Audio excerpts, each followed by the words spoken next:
दक्षिण में भी सबके नाम राम के साथ जुड़े हैं, राम के साथ उनका अपना जुड़ाव है, लेकिन क्या ये मान लिया जाए कि राम के साथ जुड़ाव मतलब बीजेपी के साथ वो कनेक्ट, अगर कोई राम भक्त तो वो बीजेपी के भी भक्त? देखिए, बिल्कुल ये सत्य है कि राम सबके हैं, राम जन जन के हैं, राम आस्था श्रद्धा के केंद्र है, राजनीति का केंद्र भाजपा नहीं मानती। ये तो विरोधियों का षड्यंत्र है कि वो राम को राजनीतिक बताने की कुत्सित प्रयास करते हैं।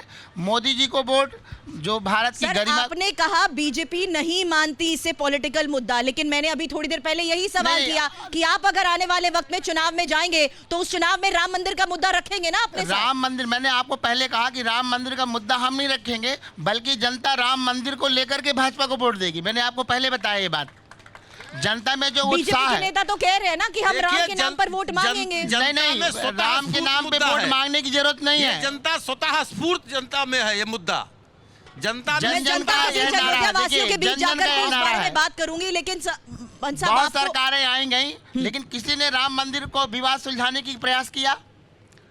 लोग उसका लाभ लेते रहे, उसको लटकाए रखे। लेकिन तो भारतीय जनता पार्टी, माननीय मोदी ने अपनी दृढ़ इच्छा शक्ति दिखाई और दृढ़ इच्छा शक्ति का आज राम मंदिर बन रहा है। जब चुनाव के वक्त जनता के बीच जाती थी तो न्याय की बात हमेशा करते हुए राम मंदिर के मुद्दे की। इस बात पर हम टोकेंगे, कांग्रेस ने कभी अपने चुनावी घोषणा पत्र में राम का मुद्दा नहीं रखा।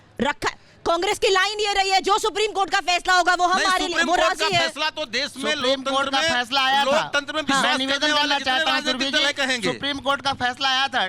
हाई कोर्ट की ट्रिपल बेंच जज ने सन 2010 में निर्णय दिया था कि ये राम जन्मभूमि का विवादित जो स्थल है ये तीनों जगह बांट दिया जाए। अशोक वानखेड़े जी, मैं आपको चाहूंगी अब मेरे को ज्वाइन करें, क्योंकि जिस लिहाज से यहाँ पर राम की पेड़ी पर हम चर्चा कर रहे हैं उसमें ये साफ हो चुका है कि राम के नाम पर जनता के बीच जाकर वोट जरूर मांगे जाएंगे, लेकिन दक्षिण के लिहाज से क्या ऐसा होता हुआ प्रभाव बढ़ता हुआ नजर आ रहा है? यही इस वक्त का सबसे बड़ा सवाल है, क्योंकि जिस लिहाज से साल 2024 में बड़ी सौगात और जिस टारगेट के साथ 400 प्लस को अचीव करने में जा रहे हैं, वहां मैंने ये जानने की कोशिश जरूर की है कि क्या ये समर्थन वोटों में तब्दील हो पाएगा? देखिए, दक्षिण में एक और खासियत है कि दक्षिण में एजुकेशन का लेवल ज्यादा है। केरल सबसे हाईएस्ट एजुकेटेड स्टेट माना जाता है। तो दक्षिण भारत में दो चीजें हैं। एक तो जो आप सौगात अब दे रहे हैं, तमिलनाडु तो इसके लिए इतना जाना जाता है बुरी तरह से कि तमिलनाडु में तो लोग बिना काम किए ही जीवन जी सकते हैं, इतना सरकार देती है। तो फ्रीबीज वहां काम नहीं करती, ये अनाउंसमेंट्स वहां काम नहीं करते। दूसरी बात, मैं बार बार कहता हूं, इस देश का हर हिंदू राम के साथ राम राज्य चाहता है। आज पोंगल के लिए हमारे प्रधानमंत्री जी आदरणीय जा रहे हैं, बिल्कुल स्वागत है उनका, लेकिन वेंकैया नायडू जब अध्यक्ष थे पार्टी के तो पोंगल का लंच पार्टी के हेडक्वार्टर में हुआ करता था। पूरा बीजेपी के हेडक्वार्टर में पोंगल मनाया जाता था, वो दिन भी हमने देखे। तो क्या उसके बाद तमिलनाडु में उससे समर्थन बढ़ा? नहीं। इस देश के लोग राम के साथ राम राज्य चाहते थे। प्रधानमंत्री पोंगल के लिए तो चले गए अपने साथी कैबिनेट मंत्री के यहाँ, लेकिन क्या प्रधानमंत्री जी को मणिपुर जाने का समय है? क्या स्त्री शक्ति वंदन अधिनियम निकालने से जो महिलाएं खिलाड़ी थी हमारी, एक गुंडा मात्र सांसद होने की वजह से उसको आप इन तमाम मुद्दों को देखते हुए विपक्ष की तरफ से भी बड़ा घेराव जरूर किया गया है हर बार। लेकिन अय्यर सर, एक सवाल उस लिहाज से जानना समझना चाहूंगी इस वक्त, क्योंकि जो भारत जोड़ो यात्रा थी उसका सबसे बड़ा इंपैक्ट कांग्रेस मानते हुए काफी कॉन्फिडेंट नजर आ रही थी और तेलंगाना के रिजल्ट्स ने भी उसका कॉन्फिडेंस और ज्यादा बढ़ा दिया। क्या उसी की काट ये प्रधानमंत्री नरेंद्र मोदी की कोशिश आपको नजर आ रही है जहां दक्षिण पर उनका फोकस है? सुरभि जी, देखिए, एक बात हमें मानना चाहिए कि बीजेपी अभी जीरो से शुरू कर रही है। कांग्रेस का बहुत पहले से वहां पे एक ऑर्गेनाइजेशन है और खास करके कर्नाटका और तेलंगाना में पहले से ही है। इस बार तेलंगाना चुनाव में भी आप नोट करेंगे, पहले 4 सीटें थी विधानसभा में, आज होके वो 18 सीटें हुई है। उनकी वोट शेयर बढ़ी है और लोकसभा में आज तेलंगाना से 4 लोकसभा सीटें हैं। तो आप अगर जहां बीजेपी बहुत कमजोर है वो है केरल है और तमिलनाडु है, जहां पर ज्यादा कोशिश हो रही है। और दूसरी बात, ये कोई कैलकुलेशन नहीं है, मैं जितनी मुझे जानकारी है कि बीजेपी ये जो अभी शुरू की है, देखिए काशी तमिल संगम 2nd एडिशन हो गया है। इसका कारण ये है कि क्योंकि बीजेपी पे एक थप्पा लगा जाता है, ये दक्षिण विरोधी है, हिंदी थोपना चाहती है और हिंदी पार्टी है। तो इसके लिए प्रधानमंत्री की तरफ से यह कोशिश है, क्योंकि तमिलनाडु जैसे राज्य में जहां कई समय से वहां पे बहुत देश के लिए स्वाधीन संग्रामी बहुत है, लेकिन उनकी बात नहीं की जाती, उनकी इज्जत नहीं की जाती। जी। और वहां पे आपको पता है आज भी लोग हिंदी विरोधी आंदोलन में पेंशन ले रहे हैं आज। तो एक प्रकार से वहां जो मानसिकता बनी गई है, मतलब उत्तर भारत के खिलाफ, हिंदी के खिलाफ, संस्कृत के खिलाफ, वो सारे चीजों को एक प्रकार से एक कल्चरल असर्शन की काम हो रही है। तो ये नहीं है कि इस चुनाव में सीटें मिल जाएगी या 26 में जब तमिलनाडु असेंबली सीट में, लेकिन ये लॉन्ग टर्म प्रोजेक्ट है, ये लॉन्ग टर्म स्ट्रेटेजी है और दक्षिण और उत्तर भारत के लॉन्ग टर्म प्रोजेक्ट है, लेकिन क्या अभी ऐसा संभव होता हुआ नजर आ रहा है? यही इस वक्त का सवाल है। हालांकि कलकीराम महाराज इस वक्त हमारे साथ मंच पर है। कलकीराम जी, राहुल की क्योंकि मैं आती हूँ सर आपके पास, अय्यर साहब मैं आपके पास आती हूँ। राहुल की जो भारत जोड़ो यात्रा थी उसका तो विरोधियों ने भी उसकी तारीफ जरूर की, क्योंकि जनता के साथ एक कनेक्ट बनाया गया। अब आज से फिर से राहुल गांधी यात्रा की शुरुआत करने वाले हैं, इसे फिलहाल आप कैसे देखते हैं? क्योंकि जनता के बीच जाकर, जनता के बीच उनके साथ जुड़ने के इस प्रयास की तारीफ जरूर की गई है। देखिए, 70 साल तक आप केंद्र में सत्ता में रहे, तब आपने क्या जोड़ा था? आज 9 साल से आप पैदल घूम रहे हैं, तो आप भारत जोड़ो यात्रा कर रहे हैं। सबसे बड़ी चीज ये है, हमें भाषा के आधार पर बांटा गया।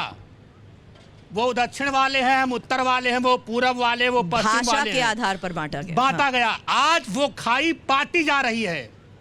बीते 9 साल से भारत के किसी रेलवे स्टेशन पर कान तरस गए सुनने के लिए कि किसी अज्ञात वस्तु को न छुएं, उसकी सूचना दें। बीते 9 साल से आप टीवी खोलिए, ये ये कान तरस गए सुनने के लिए कि सीज फायर उल्लंघन। सर, आपने भाषा के आधार पर बांटने की बात की, लेकिन ये तो हिंदू भाषा को देखते हुए, इस राष्ट्रीय हिंदी भाषा को देखते हुए इसे राष्ट्रीय भाषा घोषित करने की भी बात कर चुके हैं। और निरंतर अपने हमारी पार्टी की स्थापना ही एक भारत श्रेष्ठ भारत। हम देश को उत्तर दक्षिण में नहीं देखते, हम देश को जातियों में नहीं बांटते। हमारी पार्टी की स्थापना ही है, जहां हुए बलिदान मुखर्जी वो कश्मीर हमारा है।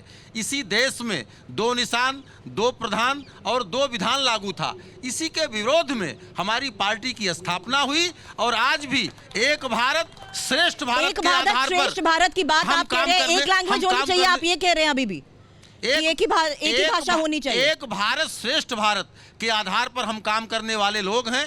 भाषाओं की भिन्नता हो सकती है, भाषाओं की समझ अलग अलग हो सकती है। देवनागरी लिपि, संस्कृत हमारी पुरानी भाषा है, हिंदी हमारी पुरानी भाषा है, अन्य प्रदेशों की अन्य भाषाएं हैं। ये तो जानते हैं, लेकिन इस बीच ये तो बड़ा मुद्दा आप जानते हैं ना, किराए की भाषा के लिहाज से बांटने की जो बात की गई है। नहीं, ये कह रहे हैं कि अब ये खाई को बांटा पाटा गया जा रहा है। ये 9 साल से मोदी जी जा ने रही है। एक भारत श्रेष्ठ आज हम भारत को भाषा के विकसित आधार करने पर के अलग नहीं लिए हैं, आज एक हो रहे भाषा हैं। का जो भेद था, जो पंथ का भेद था, जो संप्रदाय का भेद था, जो जातियों का भेद था, इसको समाप्त करने का काम मोदी जी कर रहे हैं। रवि श्रीवास्तव सर, क्या आप इस बात को अग्री करते हैं कि उस पॉलिटिकल डायनामिक की जो हम पहले बात करते थे वो बदल चुका है अब? ऐसी इनकी सोच हो सकती है। देश संविधान से चलेगा, देश धर्मनिरपेक्ष है, देश भाषा, जाति, संप्रदाय के आधार पे भेदभाव नहीं करता है। देश के बारे में सोचना, क्योंकि इनकी पार्टी जो है उसने आज तक देश को सिर्फ बांटने का काम किया है। अगर कांग्रेस को आज भारत जोड़ो यात्रा निकालने की कोशिश की जा रही है या एक यात्रा की गई है, तो जोड़ने की कोशिश की गई है। इनकी पार्टी ने देश को हर चीज में पोलराइज करके लोगों से अपना वोट लेने की कोशिश की है। इन्होंने धर्म के नाम पर लोगों को उकसाया है, पोलराइज किया है। और आप देख चुके हैं, चाहे वो कर्नाटक हो, अजान, हिजाब, हलाल, कौन सा काम इन लोगों ने नहीं किया। आप और देखिए उठा करके, एक झालावाड़ है राजस्थान के अंदर, वहां पर धोबी और चर्मकारों ने जो अपना कंट्रीब्यूशन राम मंदिर के लिए दिया, उसको नागर संप्रदाय ने लौटा दिया। उन्होंने बोला हमें इन जातियों का नहीं चाहिए, कंट्रीब्यूशन नहीं चाहिए। वहां पर भाजपा की ही सरकार है आज। जो ओबीसी के 3 सेक्रेटरी थे जो 95% बजट देश का कंट्रोल करते थे, 3 ओबीसी थे सिर्फ उसके अंदर जो सेक्रेटरीज थे देश के। अब ये कोशिश कर रहे हैं कि जल्दी जल्दी ओबीसी के चीफ मिनिस्टर बना दे या ओबीसी के डिप्टी चीफ मिनिस्टर बना दे। लेकिन क्या इस कोशिश में ये सफल हो पाएंगे? और आने वाले चुनाव को देखते हुए दक्षिण में बीजेपी का ये प्रभाव बढ़ेगा, यही आज हमने जानने की कोशिश की है। आप सभी हमारे साथ जुड़े, उसके लिए बहुत बहुत शुक्रिया आपका।